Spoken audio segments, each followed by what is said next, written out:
આશાપુરા માની સંપૂર્ણ વ્રત કથા। જય માતાજી ભાઈઓ બહેનો, વ્રત કથા ગુજરાતી ચેનલમાં આપનું સ્વાગત છે। બોલો આશાપુરા માત કી જય, બોલો માં મઢવાળીની જય। આજે આપણે માં જગતદેવી આશાપુરા માની વ્રત કથા સાંભળીશું। ભાઈઓ બહેનો, વ્રત સાંભળતા વચ્ચે વચ્ચે મનમાં માં આશાપુરા એમ સ્મરણ જરૂર કરજો। ભાઈઓ બહેનો, વ્રત કથા અધૂરી સાંભળવી નહીં અને અધૂરા મને સાંભળવી નહીં। ઘણી બહેનોના કોમેન્ટ આવે છે કે કયા દિવસે અને કેવી રીતે વ્રત ચાલુ કરવું। તો તમને જણાવી દઉં કે આ વ્રત 9 મંગળવારનું વ્રત છે। વચ્ચે કોઈ અડચણ આવે તો, મંગળવાર છૂટી જાય તો એક આગળના મંગળવાર સુધી વ્રત કરવું। વ્રતની શરૂઆત મંગળવારથી જ કરવી। આ વ્રત ભાઈઓ તથા બહેનો બંને કરી શકે છે।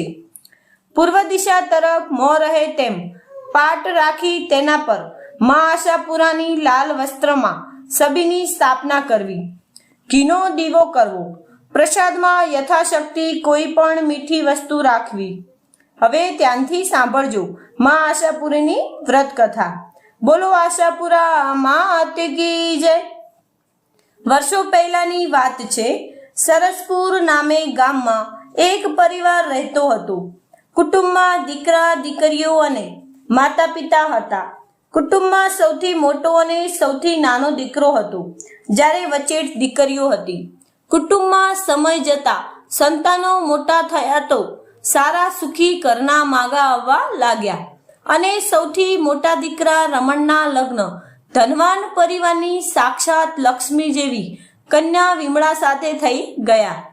બીજી બાજુ લક્ષ્મીના અવતાર સમી વિમળાના લગ્ન બાદ વિમળાના પિતાને એકની એક દીકરી વિમળા સાસરે ચાલી જવાથી સતત વિચારો અને ટેન્શનમાં ધંધામાં ખોટ જવા લાગી। ધંધો સારો ચાલે તો ઠીક, પરંતુ નુકસાન કરવા લાગે તો દેવું થતા વાર ન લાગે। તેમ વિમળાના પિતાને લેણદારોની લાઈન ચાલુ થઈ ગઈ અને ન કહેવાના કડવા વચનો લેણદારો સંભળાવા લાગ્યા। બેટીને સાંભળશે તો દુઃખ થશે, જેથી વિમળાને આ બાબતથી અજાણ રાખી। દુઃખ, ભૂખ, ટેન્શન, ચિંતામાં ટળવળીને વિમળાના પિતાનું મૃત્યુ થયું। વિમળાના પિતાના મૃત્યુના આઘાતમાં વિમળાની માતા પણ મરણ પામી। વિમળાના પિયરના કુટુંબમાં હવે કોઈ વિમળાની ખબર લે તેવું રહ્યું નહીં। સુખના સૌ સગા, દુઃખના કોઈ નહીં, તે શબ્દને સાર્થક કરતા હોય તેમ નજીકના સગા પણ દૂર ભાગવા લાગ્યા। વિમળાને અંદરથી આ બાબતે દુઃખ હતું, પરંતુ કોઈને કહી શકતી નહીં। બીજી બાજુ વિમળાના પતિ અને દિયરનો એક સાથે જ ધંધો વ્યાપાર હતો। વિમળાના આવ્યા પછી અને વિમળાના પતિની અક્કલ હોશિયારીને કારણે ધંધો ધમધોકાર ચાલવા લાગ્યો અને થોડા જ વર્ષોમાં વિમળાના સસરાનું કુટુંબ જાહો જલાલીમાં આવી ગયું। કરોડપતિના લિસ્ટમાં આવવા છતાં વિમળાનો પતિ તો નિરાભિમાની સરળ સ્વભાવનો હતો। તે વિમળાને બહુ જ પ્રેમ કરતો હતો, પરંતુ વિમળાના સાસુ સસરા એ તો વિમળાના પિતાની જાહો જલાલી અને વિમળા એકની એક દીકરી છે તો બધું મારા દીકરાનું જ છે તેમ સમજી પોતાના દીકરાને વિમળા સાથે પરણાવેલ। પરંતુ વિમળાના પિયર પક્ષની હાલત બગડતા વિમળાનું માન પણ સાસરામાં ઘટી ગયું અને મેણાટોણા મારવા લાગ્યા।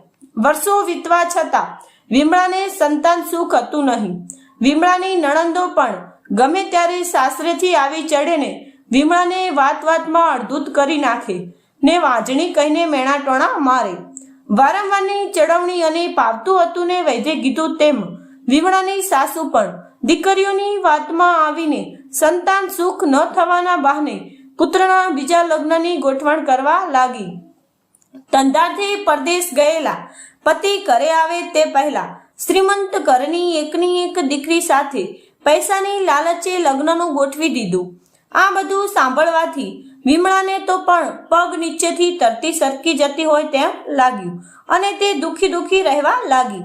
વિમળાની નણંદો અને સાસુ સસરાને લાગ્યું કે વિમળાના જીવતે જીવતો દીકરો બીજી પત્ની લાવવા તૈયાર નહીં જ થાય. તે દીકરાનો સ્વભાવ જાણતા હતા. તેથી વિમળાનું કાસળ કાઢી નાખવાનો ઉપાય શોધવા લાગ્યા અને એક દિવસ બહાનું કાઢી સમજાવી લઈ જઈ વિમળાને તસમસતા વહેણમાં નણંદોએ ધક્કો મારી દીધો. સમય જતા વિમળાનો પતિ ઘેર આવ્યો તો તેને ગોઠવેલી કહાની મુજબ વિમળાના સમાચાર ઘરના સભ્યોએ આપ્યા. આ જાણી વિમળાનો પતિ તો કલ્પાત કરવા લાગ્યો ને સુનમુન રહેવા લાગ્યો. બહેનો અને માતા પિતા પોતાની ચાલાકીની ભાષાથી તેને સમજાવવા લાગ્યા અને દુનિયામાં જે રહ્યું જ નથી તેને રોવાનો શો અર્થ? આવું બધું સમજાવી 6 મહિના જતા વિમળાના પતિને બીજા લગ્ન માટે તૈયાર કર્યો. છતાં ન માનતા માતાએ આપઘાતની ધમકી આપી મને કમને તૈયાર કરી બીજા લગ્નના મુહૂર્ત જોવડાવ્યા. બીજી બાજુ વહેણમાં તણાયેલી વિમળાને કિનારે આશ્રમ બનાવી રહેતા ઋષિ મુનિને સ્નાન કરવા જતા કોઈ સ્ત્રી વહેણમાં તણાઈ આવતી જોઈને મુનિએ વિમળાને બચાવી લીધી. તેમને જડીબુટ્ટીઓથી વિમળાને સાજી પણ કરી. ઋષિ પત્નીએ સુનમુન રહેતી વિમળાને ધીરે ધીરે વાતચીત કરી દીધી અને તેના હાલ હવાલ જાણી લીધા અને જિંદગીની ચડતી પડતી દુઃખ સુખ સાથે કેમ જજમવું તેના પાઠ પણ ભણાવ્યા.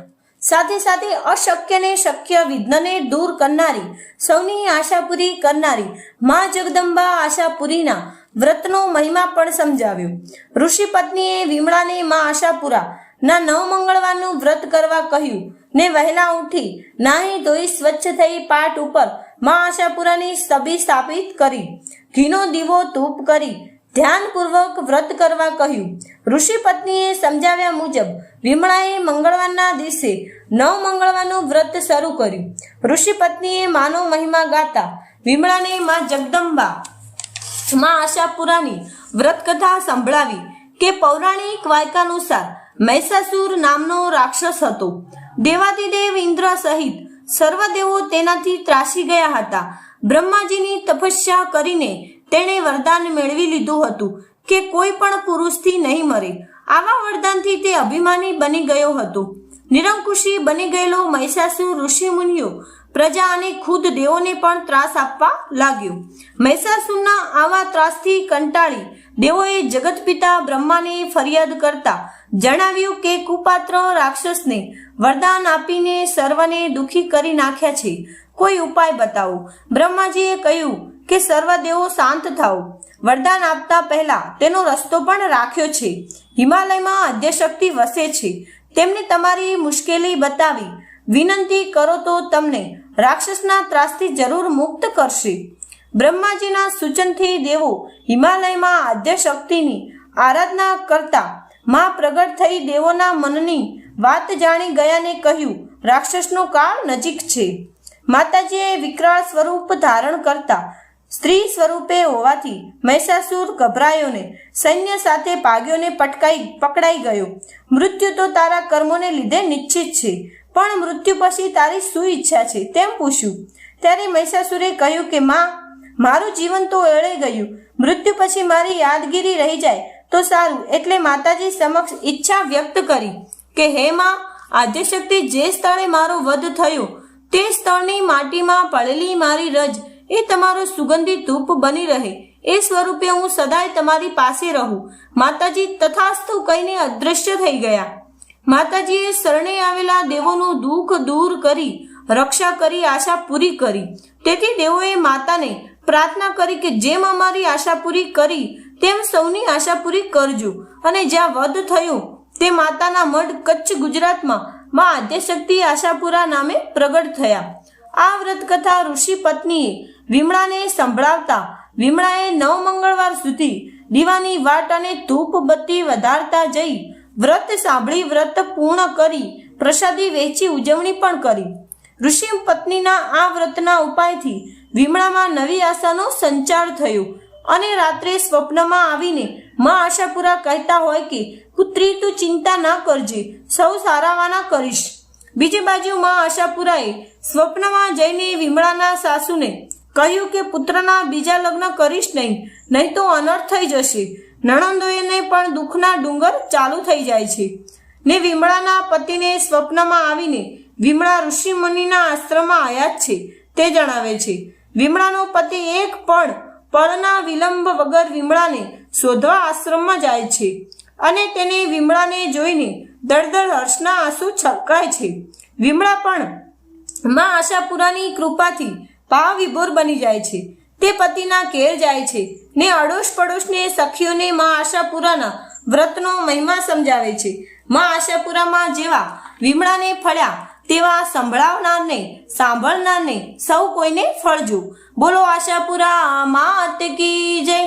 ભાઈઓ બહેનો, આ વ્રત કથા સાંભળ્યા પછી ચેનલને સબસ્ક્રાઇબ જરૂર કરજો અને જે બહેનો પાસે આ સંપૂર્ણ વ્રત કથા ન હોય તેમને જરૂર સેન્ડ કરજો. આ વ્રત કથા 9 જણને મોકલજો. માં આશાપુરા આપની મનોકામના જરૂર પૂરી કરશે. બોલો માં મઢવાળીની જય.